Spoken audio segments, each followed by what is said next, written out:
And managers are basically people whose job it is to interrupt people. That's pretty much what managers are for. They're for interrupting people. They don't really do the work, so they have to make sure everyone else is doing the work, which is an interruption. And we have a lot of managers in the world now, and there's a lot of people in the world now, and there's a lot of interruptions in the world now because of these managers. They have to check in, hey, how's it going? Show me what's up, this sort of thing. And they keep interrupting you at the wrong time. While you're trying to actually do something that they're paying you to do, they tend to interrupt you. That's kind of bad. But what's even worse is the thing that managers do most of all, which is call meetings. And meetings are just toxic, terrible, poisonous things during the day at work.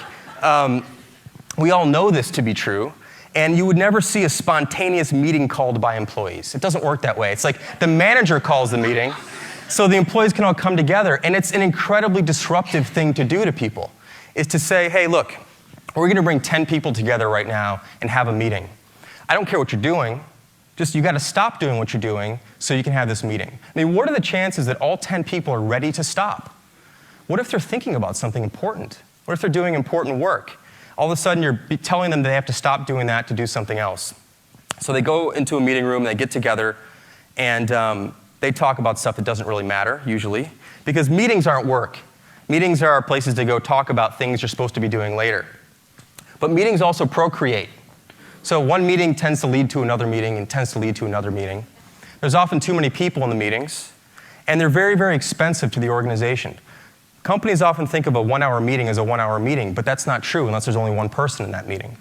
If there are 10 people in the meeting, it's a 10-hour meeting. It's not a 1-hour meeting.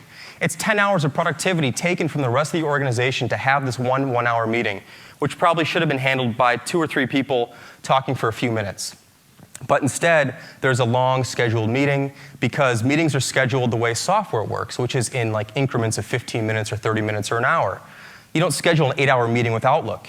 You can't. I don't even know if you can. You go 15 minutes or 30 minutes or 45 minutes or an hour. And so we tend to fill these times up when things should really go really quickly.